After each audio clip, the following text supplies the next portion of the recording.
उसी यीशु में आप सबकी सलामती हो। हालेलुया। जो खुदावंद के फजल से आज हमारा 21 डे फास्टिंग का लास्ट डे है।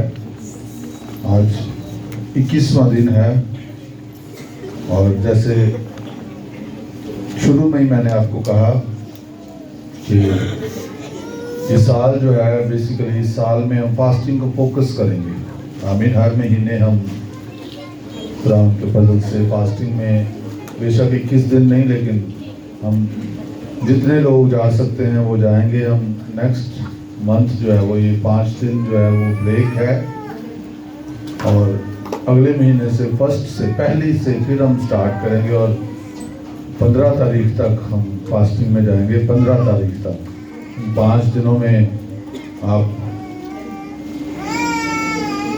खाएं पिए, ठीक है, लेकिन पहली से 15 तारीख तक फिर फास्टिंग में जाएंगे। और जो तो 21 दिन की फास्टिंग में गए हैं, बाकी भी जो साथ जितना रख सके हैं, लेकिन स्पेशली जो 21 डे फास्टिंग में गए हैं उनको पता है कि इसकी अहमियत अब उनको पता है कि क्या है। आमीन। आपकी स्पिरिट और सेंसिटिव हो जाएगी। आमीन। जिन्होंने लाइक तौर से रखे हैं, और अगर किसी से नहीं लाइक तौर से रखे गए तो कोई बात नहीं, आपने एफर्ट पुट की है, कोशिश की है, you can start it again. लेकिन आप जो नेक्स्ट मंथ रखेंगे आप और एफिशिएंसी के साथ और प्रेयरफुली और ख़ास तौर पे खुदा के कलाम में वक्त गुजारते हुए। आमीन। क्योंकि बारहा इस बात पे हमने बात की है कि फास्टिंग में हमने दुआ और कलाम में वक्त गुजारना है। क्योंकि फास्टिंग को आप खाली नहीं देखते, आप प्रेयर एंड फास्टिंग देखते हैं। आमीन। और फास्टिंग जो है वो एक खुराक को छोड़ना और एक खुराक को लेना है। जिस्मानी खुराक को छोड़ना है और रूहानी खुराक को लेना है। और रूहानी खुराक खुदा का कलाम है। अगर आप जिस्मानी भी छोड़ देते हैं और रूहानी भी नहीं खाते तो फिर फायदा नहीं है। ये रिप्लेस करना है हमें। खुदा के खादम कहते हैं fasting is replacing the food. Fasting is replacing the food.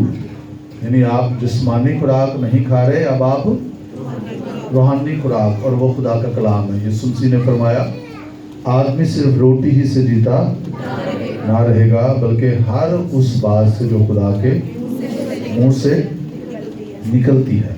तो बहुत सारी चीज़ें डील हो रही हैं, आप डेप्थ में जा रहे हैं, आप पर वो चीज़ें खुल रही हैं जो इससे पहले कभी नहीं खुली थी।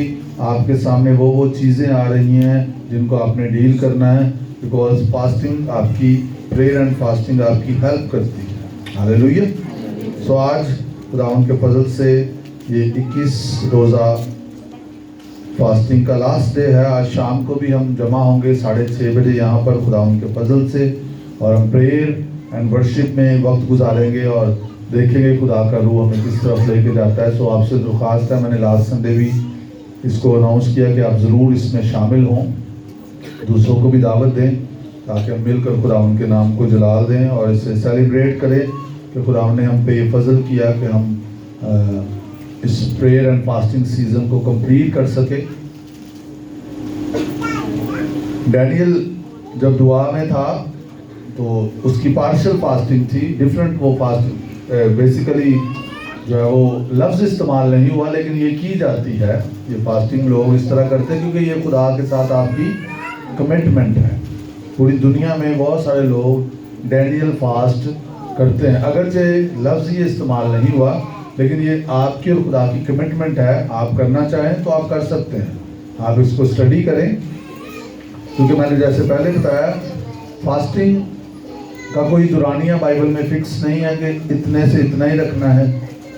हाँ, हमें जिक्र मिलते हैं, टीचिंग नहीं है कि तुमने ऐसे ही रखना।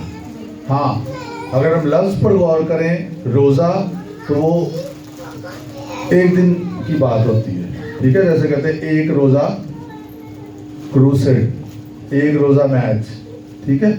तो वो एक दिन जो है ना, अगर लफ्ज़ पर गौर करें तो वो एक दिन है, लेकिन जितना आप खुदा के साथ आए, हाँ इसको बढ़ाएं ज़रूर, ठीक है। क्योंकि जब आपको भूख लगे तो इस भूख को खुदा की भूख की तरफ डाइवर्ट करें और कहें जब भूख लग रही है होगा आपको कुछ नहीं। लॉन्ग फास्टिंग आपने पानी के बगैर कभी नहीं करनी। 3 दिन तक का रोज़ा पानी के बगैर रखा जा सकता है। 3 दिन के बाद का रोज़ा पानी के बगैर सुपर नेचुरली माफूकल फितरत तौर पर तो हो जाए, अदरवाइज मेडिकली पॉसिबिलिटी नहीं है। इसलिए और अपने जहन को थोड़ा खोलना है। बाइबल में भी एलिया और मूसा के बारे में लिखा हुआ, उन्होंने 40 दिन कुछ खाया ना पिया। वो सुपर नेचुरल फास्टिंग थी उनकी, ठीक है। फिजिकली आप ऐसा नहीं कर सकते।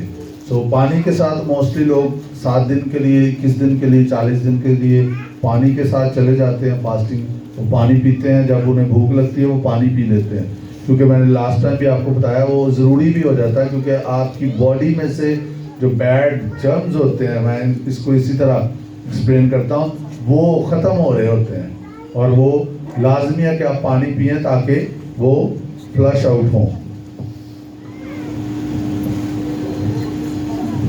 डैनियल 21 दिन तक इस कंडीशन में रहा, दुआ करता रहा और 21वें दिन उसका जवाब आ गया। हालेलुया। हालांकि जवाब पहले दिन ही जारी हो गया था, लेकिन लिखा है फारस के मोक्कल ने उसे रोका। तो मैं जब इस पे सोच रहा था कि इतना की कर सकता है प्लीज,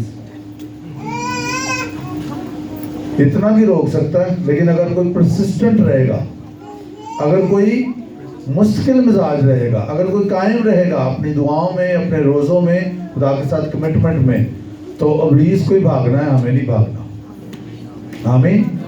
तो आज जब हम फिनिश कर रहे हैं तो हम खुदा का शुक्रिया अदा करते हैं इस बात के लिए। याद रखें, जिस काम का हमने आगाज करना है हमने उसे ख़त्म करना है। आमीन।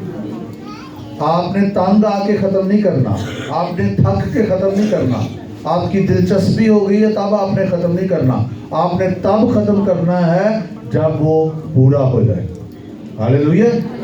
दिस शुड बी, ये हमारी ज़िंदगी में हमारी मश्क होनी चाहिए और फास्टिंग इसमें आपकी हेल्प करेगी। जब आप फास्टिंग शुरू करते हैं बीच में ना छोड़ दें, कंप्लीट करें। यीशु मसीह ज़मीन पर आए और उन्होंने बहुत सी मुश्किलात बर्दाश्त की, लेकिन एंड तक, सलीब तक जाने तक उन्होंने, वो पीछे नहीं हटे। आमीन। वो हमारे ईमान का बानी और कामिल करने वाला है। अंग्रेजी में he is our author and finisher of our faith. आमीन। वो ऑथर भी है, बानी यानी लिखने वाला, सोर्स भी है और वो खत्म करने वाला भी है। हालेलुया। तो हम भी जो काम शुरू करेंगे हम उसे कंप्लीट करेंगे, क्योंकि यही खुदा की मर्जी है। जान देने तक भी यीशु मसीह ने पीछे नहीं हटा, उसने खत्म किया और सलीब पर क्या कहा? It is finished, it is finished. जिस काम के लिए आया था मैंने उसे पूरा किया, अपना काम पूरा किया और आसमान पर चले गए। हालेलुया। तो ये मैं अपना काम पूरा करूंगा। बुलंद आवाज से कहिए, मैं अपना काम पूरा करूंगा। एक दूसरे पर बोलिए, आप अपना काम पूरा करेंगे। इस तरह कहें जैसे आपको वाकई यकीन है। कहिए, मैं अपना काम पूरा करूंगा। आप अपना काम पूरा करेंगे। In the mighty name of Jesus. Hallelujah. Yeshu Masih ने अपना काम मुकम्मल किया। पौलुस क्या कहता है तीमुथियुस के खत में? कहता है, क्योंकि मैं अब कुर्बान हो रहा हूं और मेरे कूच का वक्त आ पहुंचा है। मैं अच्छी कुश्ती लड़ चुका, मैंने दौड़ को खत्म कर लिया, मैंने ईमान को महफूज रखा। आमीन। Paul was a great finisher. आमीन। उसने अपने काम को कंप्लीट किया। हमने जो जो काम शुरू करने हैं हमने उन्हें मुकम्मल करना। हालेलुया। बहुत सारे लोग शुरू करते हैं, जैसे जोश आता है, बाइबल पढ़ना शुरू करते हैं, साल मैंने सारी बाइबल ख़त्म कर दी। तो जैसे आगे आगे बढ़ते जब थोड़ा सा वो ड्राई सा लगना शुरू हो जाता है, वार की किताब पर पहुंचते हैं तो फिर छोड़ देते। पैदाइश हो सकता है उन्होंने 30 दफा पढ़ी हो। कल हम एक खादम को सुन रहे थे, छोटा सा क्लिप मुझे जुलियाना सुना रही थी। उसमें वो कह रहा था कि अगर आपने बाइबल सारी नहीं पढ़ी तो आप आसमान पर जाएंगे तो खुदा आपको कहेगा कि आओ मैं आपको अब दया से मिलाऊं। तो आप कहेंगे ये कौन है? अच्छा अभी सफिनिया से मिलवाता हूँ, यही है ना? आप कहेंगे अच्छा तू भी किताब लिखी है। तो स्टिल कईयों को मतलब ये नाम भी नहीं पता कि ये बाइबल की किताबों के नाम है। उनको कहें ये अब्दाया की किताब निकालेंगे तो वो कहेंगे ये क्या किताब है? ज़करिया की किताब, मीका की किताब निकालते हैं। तो हमने जो काम शुरू करना उसे खत्म करना। हालेलुया। थक के खत्म नहीं करना, करके खत्म करना, कंप्लीट करके खत्म करना। आमीन। बोलिए जरा, अपने लिए इकरार किया करें। शुक्र है खुदावंद का आप लोगों को इस बात का पता। कहिए मैं थक के नहीं, मुकम्मल करके खत्म करूंगा। बाइबल में एक वाक्य है, अलीशा जब मरने वाला था, लिखा है सलातीन की दूसरी किताब के 13वें बाब में 14वीं आयत में लिखा है, सुनिए।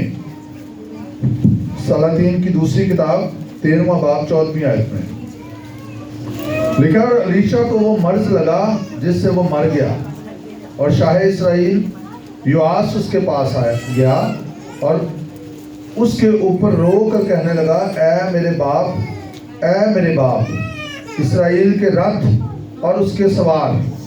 और अलीशा ने उससे कहा, तीरों कमान ले ले। सो उसने अपने लिए तीरों कमान ले लिया। फिर उसने शाह इस्राएल से कहा, कमान पर अपना हाथ रख।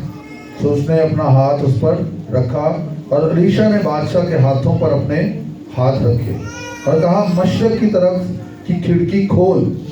सो उसने उसे खोला। तब अलीशा ने कहा, तीर चला। सो उसने चलाया।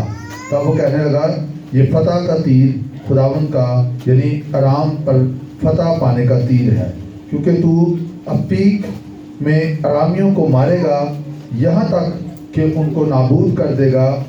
फिर उसने कहा, तीरों को ले। सो उसने उनको लिया। फिर उसने शाह इस्राएल से कहा, ज़मीन पर मार। सो उसने 3 बार मारा और ठहर गया। क्या लिखा है? उसने 3 बार मारा और तब मर्दे खुदा उस पर गुस्सा हुआ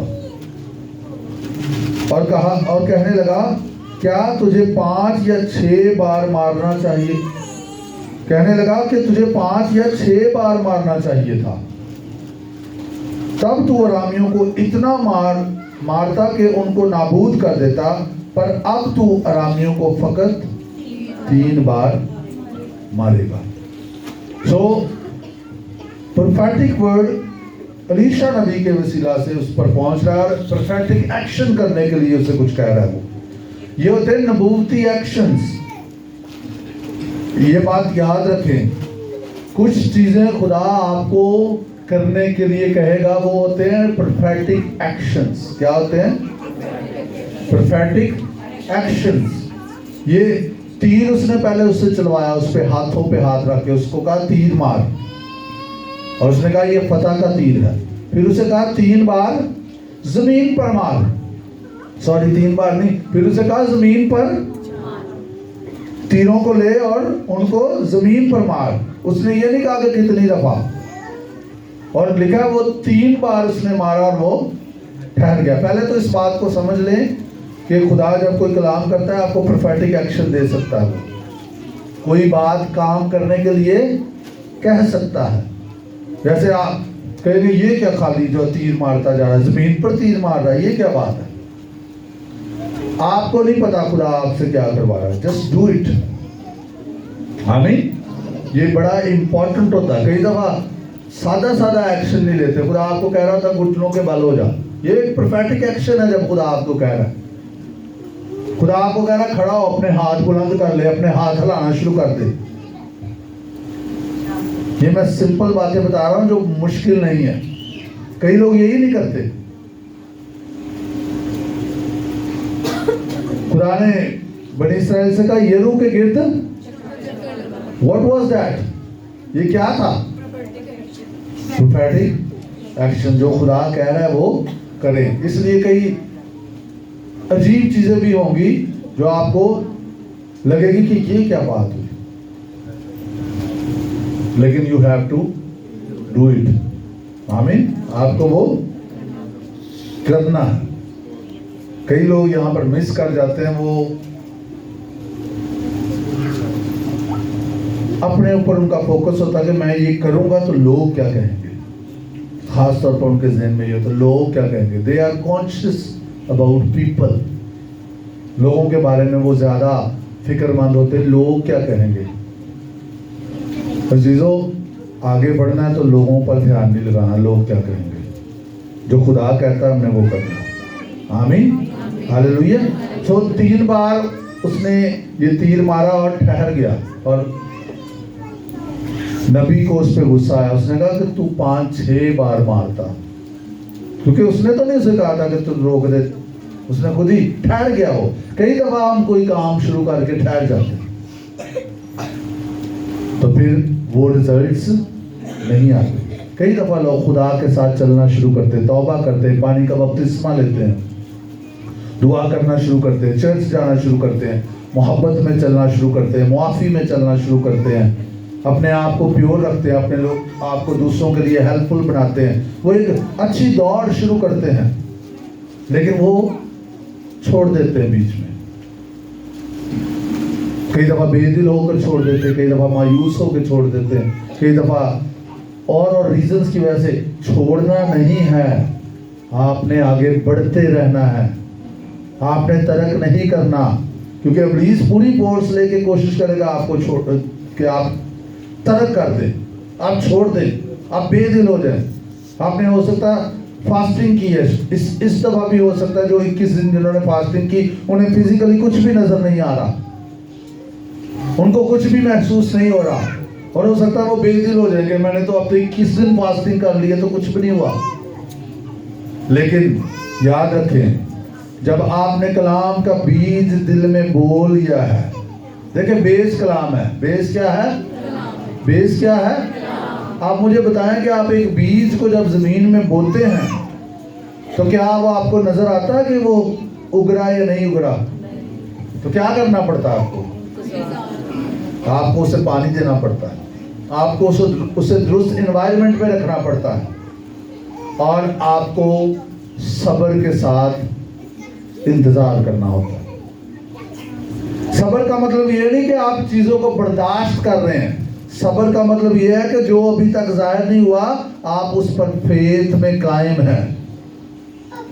मैं पहले भी ये बता चुका हूं, ईमान आपको रूहानी आलम में लेके जाता है। ईमान आपको रूहानी आलम में, और सब्र आपको के ईमान को वहां पर रखता है। सब्र आपके ईमान को रूहानी आलम में रखता है। कई दफा हम फेथ का स्टेप लेते हैं लेकिन सब्र को काम नहीं करने देते। आप लोग बीज खोद के देखना शुरू कर देते हैं कि ये उगा है या नहीं उगा, ऐसे बीज खराब कर लेंगे आप। ऐसा है कि नहीं? So first of all complete करें जो काम शुरू किया है, सब्र से, ईमान से कायम रहें। हाँ, लाजम है कि खुदा का कलाम का बीज आपके दिल में हो। आमीन। इसलिए हमें बाइबल के अच्छे स्टूडेंट होना चाहिए। हमें पता हो कि इस सूरत हाल में बाइबल क्या कहती है, मैंने कौन सा बीज लेना है और इस वक्त अपने दिल में बोना है। जो भी आपकी कंडीशन है उसके लिए बीज मौजूद है। सो खुदा का कलाम क्या है? सीड है। क्या है? सीड है। उसे अपने दिल में बोएं, उस पर मेडिटेट करें, उसको अपने दिल में उस कलाम को जड़ें बनाने दें। वो आपके दिल में उतरता चला जाए, उतरता चला जाए, उतरता चला जाए, यहाँ तक वो आपके अंदर मजबूत हो जाए और जब वो मजबूत होगा वो फ्रूट प्रोड्यूस करेगा। बीज की ये खासियत है, उसने फल देना ही देना। आमीन। दूसरा बीज तो हो सकता है कोई खराब बीज भी हो, लेकिन खुदा का कलाम एक अच्छा बीज है। जमीन की कंडीशन दुरुस्त रहनी चाहिए, इसलिए अपने आप को करप्ट ना होने दे, अपने दिल को खराब ना होने दे, बेदिल ना हो जाए, मायूस ना हो जाए, किसी चीज को अलाउ ना करें कि वो आपके दिल को खराब करे, कि आपका दिल जो है वो उसमें जो बीज बोया गया है उस पर कुछ नेगेटिविटी काम करना शुरू करे। खुदा के कलाम को ही अपने दिल में जगह दें और किसी चीज को जगह ना दें। आमीन। क्योंकि इस बीज को आपने अपने दिल में सही जगह देनी और ये फिर बीज आपके दिल में उगेगा। आमीन। और फिर आपके हालात में जाहिर होगा, और इस बीज की ताकत को कोई रोक नहीं सकता। देखा, अगर बेदिल ना होंगे तो ऐन वक्त पर काटेंगे, अगर बेदिल ना होंगे तो ऐन वक्त पर काटेंगे। जब आप बेदिल हो जाते हैं, मायूस हो जाते हैं, छोड़ देते हैं, तरक कर देते हैं, ये पढ़ी हैं दुआएं मेरी, ये पढ़े हैं मेरे रोजे, अब मैंने चर्च भी नहीं जाना, अब मैंने दुआ भी नहीं करनी, अब मैंने रोजे भी नहीं रखने, खुदा ने मेरी नहीं सुनी, तो ये इब्लीस का हथियार है आपके खिलाफ। वो आपको बेदिल करने की पूरी कोशिश करेगा, क्योंकि डिस्करेजमेंट, बेदिली और प्राइड, ये दोनों बड़े डेंजरस इब्लीस के हथियार हैं। वो मगरूरी को भी इस्तेमाल करता है और वो मायूसी को भी इस्तेमाल करता है। सो बी वेरी केयरफुल, आप इन दोनों को अलाउ नहीं करेंगे। ये आपके खिलाफ आती हैं, ये आती हैं, जो इसमें इतने मजबूत होते हैं उनको कुछ नहीं होता। मुझ पर खुदा ने ये फजल किया, मायूसी मेरे कागज में है ही नहीं है, और मेरे ऊपर इसका इतना अटैक होता भी नहीं है। आप ये मत समझे कि भाई साहब आपको क्या पता, बड़े बड़े मुश्किल हालात मैंने देखे हुए हैं, लेकिन चूंकि खुदावन ने मुझे इस एरिया में मजबूत कर दिया, मैं इसमें ओवरकम आ गया हूँ। इसलिए मायूसी, शैतान को भी पता ना कि इन्हें मायूस नहीं होना, वो फिर इस चीज को आपके खिलाफ नहीं लेके आता। बहुत सारे ऐसे लोग यहाँ पर बैठे होंगे जो नहीं होते मायूस। आमीन, हालेलुया, हालेलुया। तो बेदिली हमारे लिए नहीं है, मगरूरी हमारे लिए नहीं है। हमने बेदिल और मायूस होकर तर्क नहीं कर देना, हमने बीज पर, कलाम पर, जो खुदा का कलाम आपके दिल में है, उस पर ईमान को बढ़ाना है। ईमान सुनने से पैदा होता है, सुनना मसीह के। जो आप कलाम अपने दिल में बिठाते हैं, जिसके लिए आप दुआ करें, जिस मैटर के लिए, उस कलाम को गौर करें उस पर और उसे बोलें। देखें, मायूस होना आसान काम है कि नहीं? आप बैठ जाए, बैठना आसान है, मुकाबला करना मुश्किल है। और लोग आसान काम करना पसंद करते हैं और वो समझ रहे होते हैं कि मैं तो कुछ कर नहीं सकता। मायूसी करती क्या? सिंपली कि आप कुछ भी नहीं करते, और यही इब्लीस चाहता कि आप कुछ भी ना करें जो खुदा आपको कह रहा है। बेदिल हो जाए। आपने दुआएं की हैं बच्चों के लिए, अपने शोहर के लिए, अपनी बीवी के लिए, अपने रुपए पैसे फाइनेंसिस के लिए। क्यों लोग खुदकुशियां कर लेते हैं? कितनी ज्यादा रेशो है खुदकुशी की पूरी दुनिया में। कितने लोग, नौजवान खास तौर पर, कोई भूख से तंग आ गया, कोई हालात से तंग आ गया, कोई रिश्तों से तंग आ गया, और वो क्या कर रहे हैं? मायूस होकर अपनी जिंदगी खत्म कर लेते। इस कदर डेंजरस है। आप ये मत समझे कि कोई बात नहीं है, मायूसी से कोई फर्क नहीं पड़ता। ये फाइनली देखिए, इब्लीस मारना चाहता है। चोर नहीं आता मगर चुराने, मार डालने और इस तरफ भी वो लेके जाता है। इतनी पावर उसमें नहीं है, वो आहिस्ता आहिस्ता काम करता है और फाइनली इस तरफ लेके जाता है। किसी को भी मारना चाहता है। बीमारी क्या है बेसिकली? अगर आप बीमारी का इलाज नहीं होगा तो क्या होगा? फीचर डेथ ही है। सेटन का किसी भी चीज को इस्तेमाल करके आपको मारना उसका असल टारगेट है। But you will be strong, you know. अगर आप खड़े हैं तो खुदा तो आपके साथ खड़ा है। इतना बड़ा नहीं है इब्लीस कि वो खुदा के सामने खड़ा हो सके। आमीन, हालेलुया। वो मखलूक है, याद रखिए, वो खालिक है। हमारा खुदा खालिक है, इब्लीस मखलूक है, और अब तो उससे उसकी हिकमत जाती रही, उसकी खूबसूरती जाती रही। अब तो वो हमारे भी पाँव के नीचे कर दिया गया है। खुदा की तो बात ही कुछ फर्क है, अब तो वो हमारे भी पाँव के नीचे है। आमीन, हालेलुया, हालेलुया। देखें, वो हारेगा नहीं। जो लिखा गया, जो स्टेटमेंट है, जो सच्चाई है, वो हार गया है। जो मर्जी वो कर ले, अल्टीमेटली वो हारा हुआ है, और हम उसे जो मर्जी नहीं करने देंगे अपनी जिंदगी में, अपने खानदान में, अपनी कलीसिया में। आमीन, आमीन। इसलिए कभी भी बेदिल ना हो। बोलिए, मैं कभी बेदिल नहीं हूँ। एक दूसरे पे हाथ रखिए जो आपके पास है, उसे कहे आप कभी बेदिल नहीं होंगे। In the name of Jesus। हम खड़े होंगे और हम मुकाबला करेंगे और इब्लीस भागेगा। आमीन, आमीन। क्योंकि वो हारा हुआ, वो हारा हुआ, वो हारा हुआ, वो हारा हुआ, हम जीते हुए हैं। Hallelujah, hallelujah, hallelujah. तो खुदा के कलाम के बीज को अपने अंदर काम करने दें, दिल में बिठाएं इसको। देखिए, खुदा सच्चा है, शैतान झूठा है। एक ही चीज से हमें इन सारी चीजों का पता चलता है, वो है खुदा का कलाम। और वो चाहता है इस पर हम भरोसा ना करें। देखिए, आपने यीशु मसीह को सलीब पर मरते देखा? नहीं देखा ना। आपने जी उठते देखा? नहीं देखा। आपको और मुझे कैसे पता चला? खुदा के कलाम से। लेकिन जब हम ईमान लाए तो फिर हमने तजर्बा भी किया, हमारी जिंदगियां बदल गई। आमीन। और हमने कहा कि हाँ, ये जो लिखा हुआ है वो। देखिए, पहले आप ईमान लाएंगे, फिर आपको तजर्बा होगा। पहले आपको तजर्बा नहीं होगा, पहले आप ईमान लाएं। खासतौर पर जब आप बिलीवर हैं। हाँ, गैर ईमानदारों के लिए निशानात हैं। मौजे भी बेसिकली गैर ईमानदारों के लिए है। मौजे भी बेसिकली गैर ईमानदारों के लिए निशान है। इसका मतलब ये नहीं कि खुदा के लोगों को जरूरत है तो उनको मिलेगा नहीं, ये बात नहीं मैं कर रहा। उनकी जिंदगी में भी होंगे जब उनको नीड है, लेकिन खुदा का बेस्ट मौजे नहीं है। याद रखें, खुदा का बेस्ट मौजे नहीं है। खुदा का बेस्ट जो है वो ब्लेसिंग है।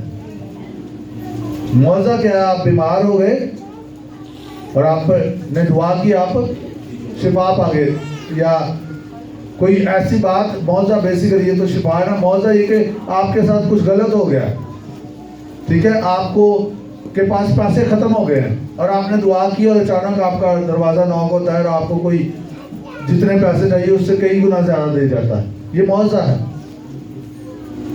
लेकिन ब्लेसिंग क्या है? आपके पास ऑलरेडी है, आपके पास कमी है ही नहीं। बीमारी से शिफा पाई है, शिफा मिल गई है, ये खुदा का बेस्ट नहीं है। आप बीमारी ना हो, ये खुदा का बेस्ट है। आमीन। तो भी इससे मायूस नहीं होना हो, मैं खुदा के बेस्ट वे में नहीं चल रहा। अगर आपकी सूरत हाल का सामना कर रहे हैं तो आप खुदा के कलाम पर ईमान रखने से इस सूरत हाल में से निकलकर ब्लेसिंग में एंटर हो सकते हैं। हालेलुया। सो खुदा के कलाम को अपने दिल में बिठाना ये डेली का काम है। एक जो अच्छा वकील होता है ना, भला कौन होता है अच्छा वकील? आपको पता? अच्छा वकील वो होता है जो बुक ऑफ लॉ है ना, जो कानून है ना, वो उसको बड़ा समझता हो, वो अच्छा वकील होता है। और वो जज के सामने जाके क्या कहता है? जज साहब, फलां बुक में फलां पेज पर इस सेक्शन में ये लिखा हुआ है कि अगर किसी शख्स ने कोई कत्ल किया है और उसका कोई गवाह नहीं मिलता तो उसे बाइज्जत।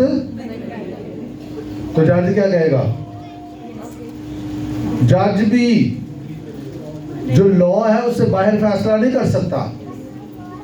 जज भी जो लॉ लिखा हुआ है ना उसको क्रॉस नहीं कर सकता। अगर लॉ में कुछ लिखा नहीं हुआ तो फिर जज की जजमेंट जो होती है ना, वो करता है फिर जजमेंट, फिर वो भी लॉ बन जाती है। फिर वो भी कानून बन जाता है। फिर अगली दफा जब वकील आएगा और दूसरा वकील कहेगा जी देखिए लॉ में कुछ नहीं लिखा, तो जो पढ़ा लिखा वकील होगा वो कहेगा ये देखें ये जजमेंट मेरे पास है, ये फलां जज ने फलां डेट पर ये फैसला दिया था जब लॉ में कुछ नहीं लिखा हुआ था।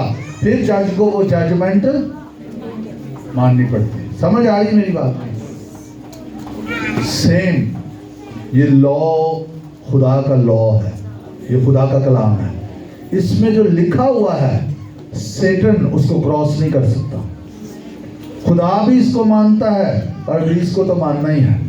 आमीन। इसलिए the book of law should not depart, तुम्हारे मुंह से ये ना हटे, बल्कि तुम्हें दिन और रात इसी का ध्यान रहे। आमीन। इसलिए इस बुक के स्टूडेंट हमने बनना है, इसको पढ़ना है। हमें पता होना चाहिए कि इस सूरत हाल में इस बुक का कौन सा सेक्शन क्या कह रहा है। जब आपको पता होगा, आप अपनी बुक से, लॉ की बुक से वाकिफ होंगे, तो फिर क्या होगा, सेटन आपका मुकाबला नहीं कर सकेगा। वो आप पर इल्जाम लगाया, आपसे कोई गलती हो गई है, वो आएगा आप पे इल्जाम लगाने, तूने तो ये गलत किया है, तुझसे तो ये गुनाह हुआ। तो आप कहेंगे इस बुक में, फॉर एग्जाम्पल आप कहेंगे यूहन्ना की इंजील में, यूहन्ना के खत में, इस चैप्टर में, इस आयत में लिखा है अगर मैं अपने गुनाहों का इकरार करूं तो वो मुझे माफ करने और सारी नाराजगी से पाक करने में सच्चा रादल है। मैंने माफी मांगी है, मुझे पाक कर दिया गया है, तू दफा हो जाए यीशु के नाम में। और वो नहीं कह सकेगा, वो जो लिखा हुआ है उसका मुकाबला। तो जब जो लिखा होता है हम उसको जानते हैं, जो लिखा हुआ है ये बीज है, फिर हम इसको अपने दिल में बिठाते हैं और हम उस पर गौर करते हैं, उस पर ईमान रखते हैं, उस पर मेडिटेट करते हैं, उसका इकरार करते हैं, तो क्या वो लिखा हुआ कलाम हमारे लिए रहमा बन जाता है, जिंदा हो जाता है। आमीन। फिर हर सूरत हाल में वो कलाम हमें संभालता है।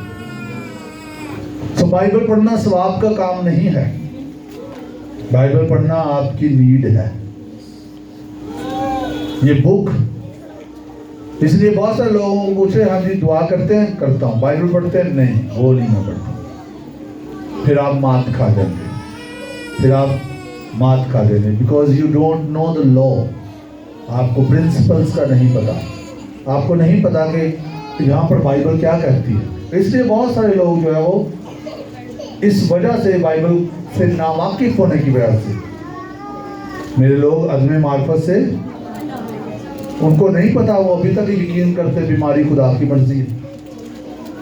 वो अभी तक जो है वो उन बातों का यकीन करते हैं जो खुदा की कभी मर्जी है ही नहीं है, क्योंकि they don't know the book of law.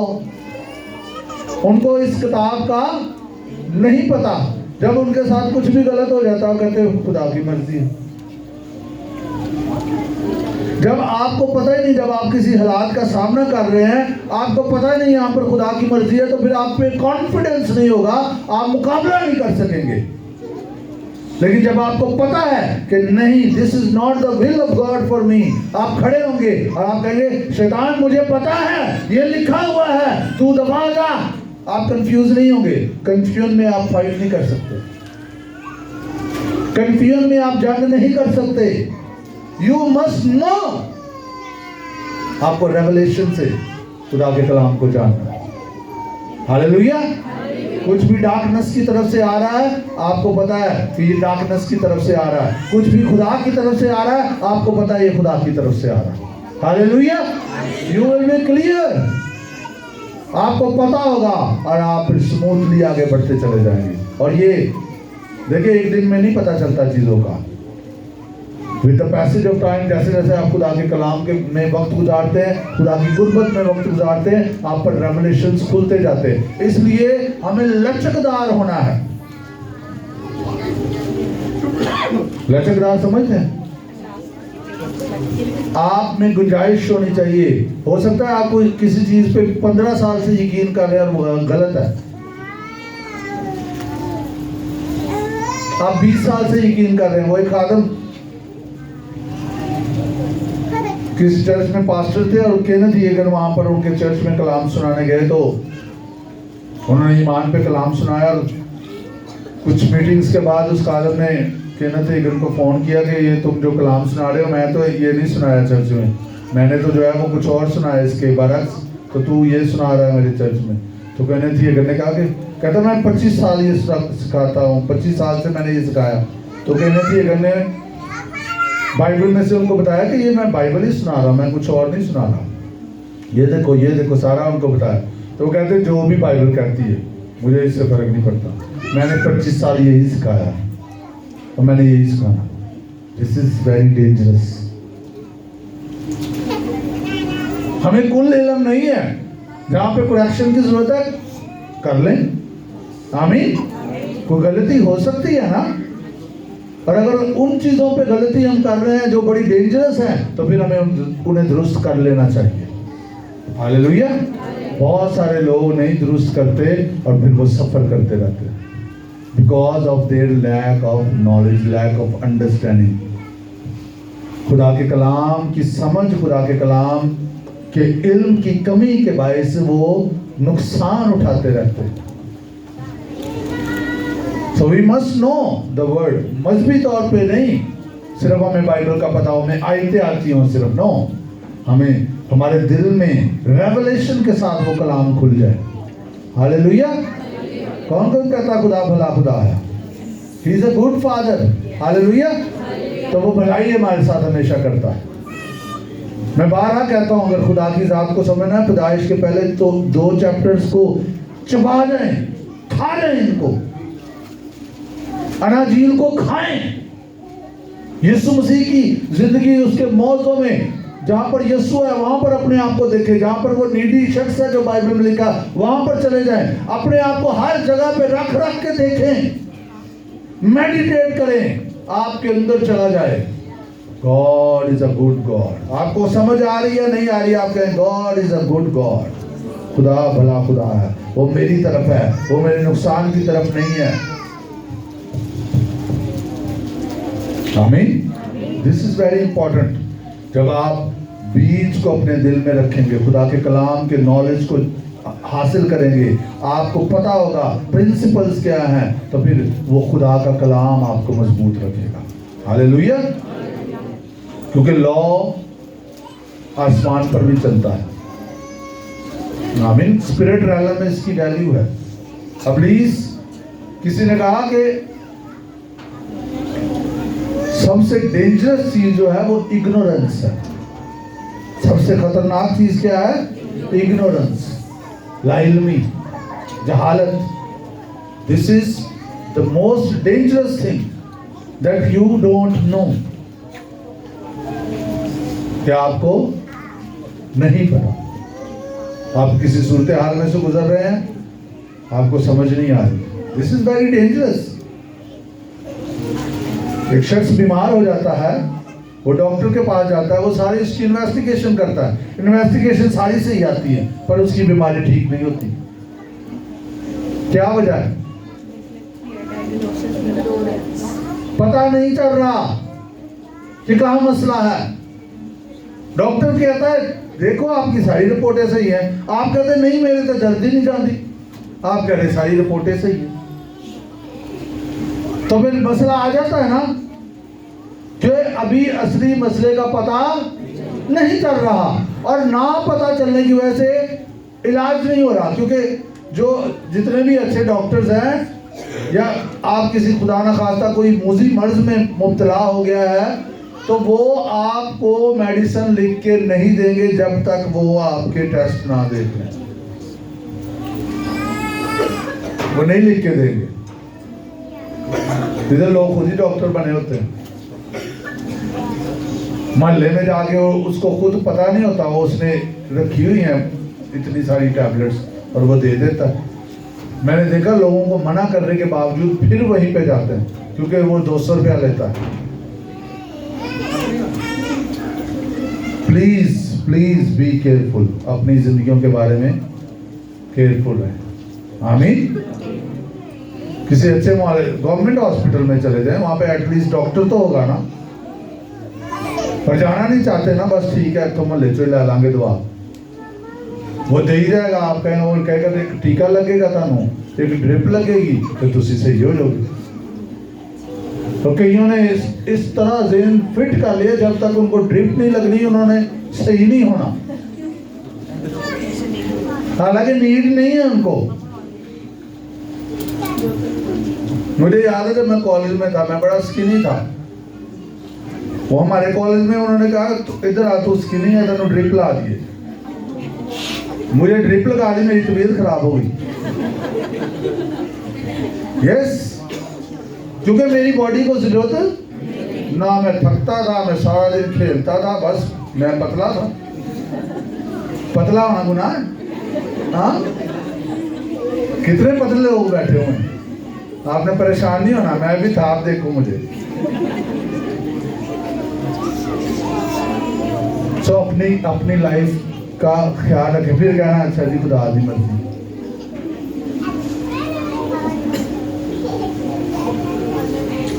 खुदा ने हमें हिकमत दी, खुदा ने हमें समझ दी। प्लीज मत जो है वो ऐसे अपना इलाज करें, खास तौर पर अगर आपकी तबीयत, हाँ ठीक है छोटी मोटी ठीक है, सर दर्द है, आप पैनाडोल खा लें, छोटी मोटी चीज़ें, लेकिन आप सीवियरली बीमार हो रहे हैं और आप महल्ला ही नहीं छोड़ रहे।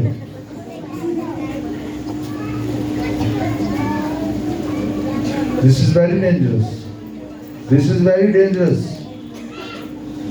खुदा का शुक्र करें, खुदा ने यहाँ पे गवर्नमेंट हॉस्पिटल्स रखे हैं, अच्छे से अच्छे बेहतरीन डॉक्टर्स हैं।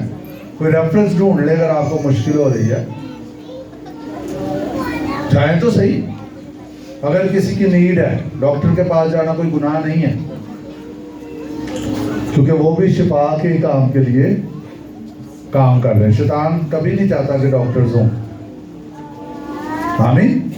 आपका फेथ है इतना तो फिर आप, वो अलग बात है, लेकिन ऐसे नहीं ये फेथ आता। एक आयत पढ़ के मेरा इतना ईमान, मैं डॉक्टर को भी नहीं जाना, मैं कब्रिस्तान ही जाना है। यस, कोई नहीं होता फेथ। मैंने देखा है जी, मेरा ईमान और मैं दवाई नहीं खानी, ठीक है जी नहीं खानी, महीने बाद भी डॉक्टर के पास पहुंचे होते, फिर हॉस्पिटल सीधा ही पहुंचे होते। क्यों? क्योंकि फेथ फूथ नहीं था, जोश था बस। अगर आपका फेथ था तो फिर ग्रेजुअली आपको ठीक होना चाहिए था। मेरी बात समझ रहे हैं? तो मत बेवकूफ बने,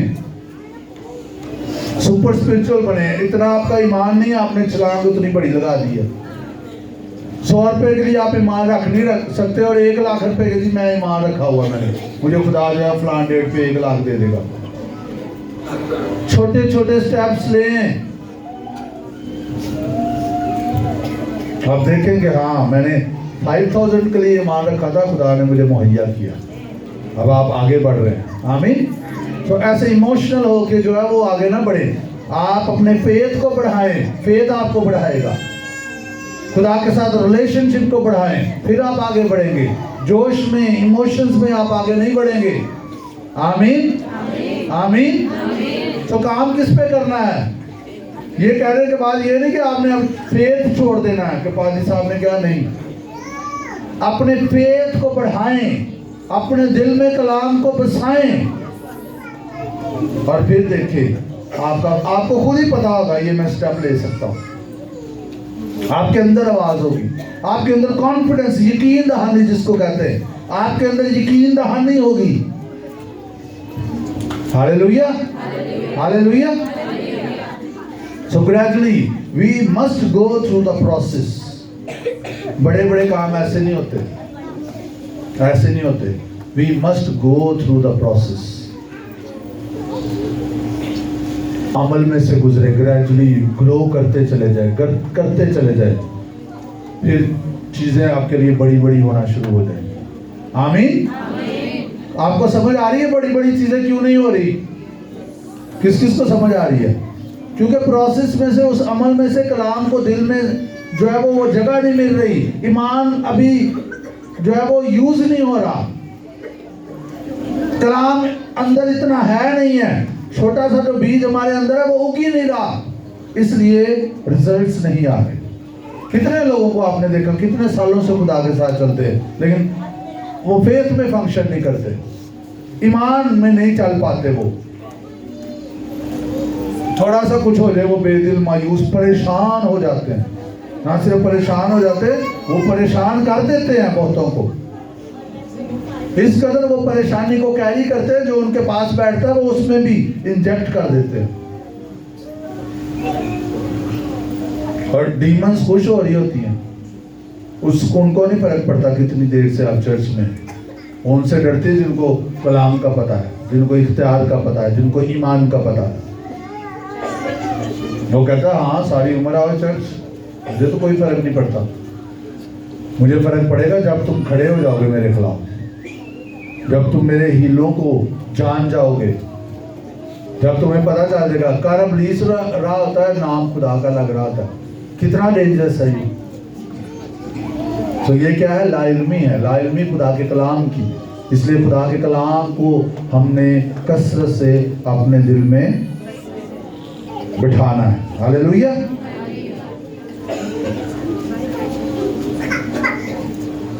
और सब्र करना है। क्या करना है? कलाम को दिल में भरते जाएं।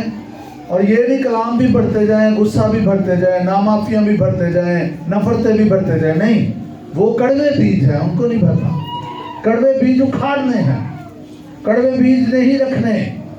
अजीजों, जो कुछ आप अपने दिल में रख रहे हैं वो बीज है और उसने उग जाना है, क्योंकि ये जमीन है। इसलिए वो बीज हम नहीं दिल में रखेंगे, अपने अंदर रखेंगे। जो कलाम नहीं है, जो कलाम है, हम वो अपने अंदर रखेंगे और फिर वो उगेगा और वो फल पैदा करेगा। आमीन, हालेलुया।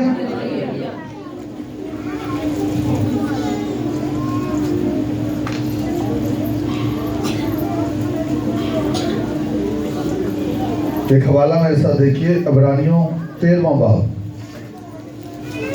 और उसकी 7वीं आयत।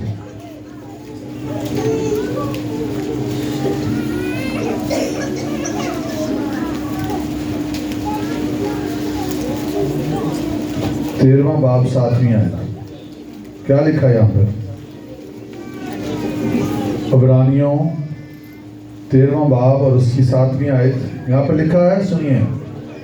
जो तुम्हारे पेशवा थे और जिन्होंने तुम्हें खुदा का कलाम सुनाया, उन्हें याद रखो और उनकी ज़िंदगी के अंजाम पर गौर करके उन जैसे ईमानदार हो जाओ।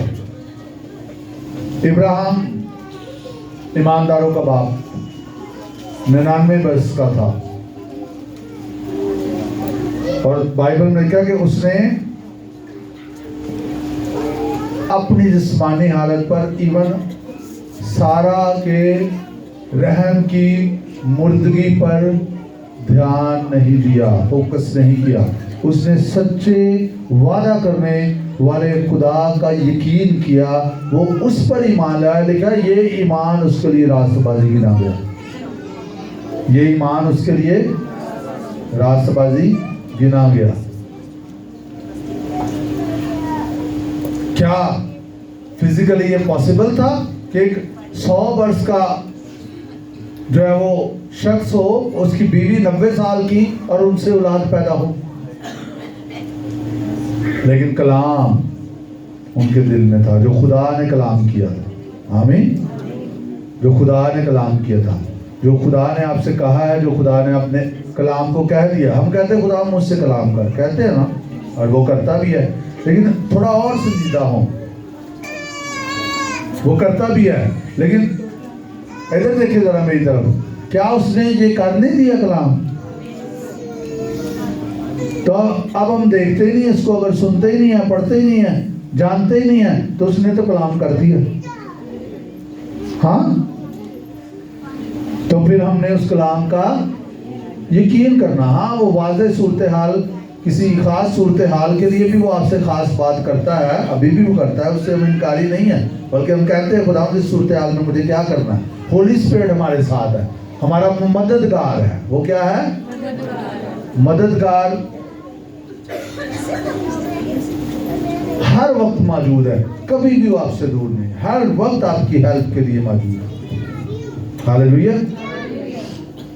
तो इसलिए हम खुदा के लोगों को बाइबल में क्यों लिखा गया, उनकी कमजोरियां क्यों लिखी गई हैं? उनको इंसल्ट करने के लिए लिखी गई हैं? नहीं, हमारे लिए लिखी गई हैं। उनके फेथ का हाल क्यों लिखा गया? हमारे लिए लिखा गया ताकि हम पढ़ें और हम उनसे सबक सीखकर हम ईमान के सूरमा बने, हम आगे बढ़े। ये इसलिए नहीं लिखा गया कि ये बस खुदा का कलाम है तो बस इसको पढ़ना और सवाब आपको मिलता जाएगा, इतनी आयतें पढ़ लोगे, इतने हवाले पढ़ लोगे तो खुदा खुश हो जाएगा। नो, ये हमें तरीकाकार दिया गया है किस तरह हमने आगे बढ़ना है। ये खुदा का जहन है, ये खुदा का कलाम है, ये खुदा के थॉट्स हैं जो हमें दिए गए हैं। हालेलुया। इसलिए इस सीजन में जब हम आज तो 21 डेज का एंड कर रहे हैं, लेकिन हम इसी सीजन में रहेंगे। आमीन।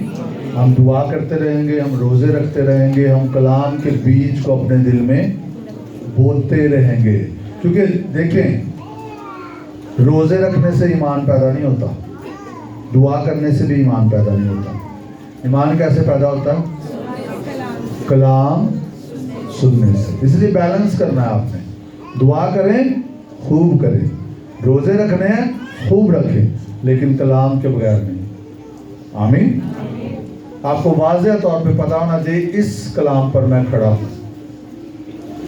आपके पास वाज़ेह स्क्रिप्चर्स होने चाहिए और खाली ईमान पे काम नहीं करते रहना खुदा के बगैर ही। ये बहुत सारे ईमान में फेल होने वाले लोग वो हैं जो खाली फेथ पढ़ाते रहते हैं खुदा के बगैर, खुदा के साथ रिलेशन पे काम नहीं करते, खाली फेथ पे काम करते हैं। जिस पे ईमान रखना उसके साथ रिलेशन पे काम नहीं करते। ये इकट्ठा चलेगा। आमीन। हालेलुया। आप जिस पर फेथ रखना है, जिसका कलाम है, उसके साथ ताल्लुक, अफकोर्स कलाम उसमें भी आपकी हेल्प करेगा, लेकिन ये नहीं कि आप खुदा के साथ ताल्लुक में नहीं है, फेलोशिप में ही नहीं है, रिलेशन में नहीं है, बस दिन रात अपने ईमान को बढ़ाने में लगे हुए हैं खुदा को साइड पे करके। ईमान आपका खुदा नहीं है, खुदा आपका खुदा है। हालेलुया। इसको जरा सेट कर लेना है। ना समझ आए तो रिकॉर्डिंग में हो रहा है कलाम, ये बाद में सुन लीजिएगा। हमने खुदा से जुदा नहीं होना। आपका फेथ रखना आसान हो जाता है जब फेथ जिस पे रखना है उसके साथ रिलेशन होता है, उसके साथ बातचीत होती है, उसकी बातों का यकीन करना आसान हो जाता है। तो बाय द ग्रेस, खुदावंद के फजल से ये साल भरपूरी में, मामूरी में, दुआओं में, रोज़ों में और खुदा के कलाम के बीज को अपने दिलों में बिठाने में खूब भरपूरी में बसर होगा। आमीन। खुदावंद इस कलाम के वसीला से आपको बरकत दे।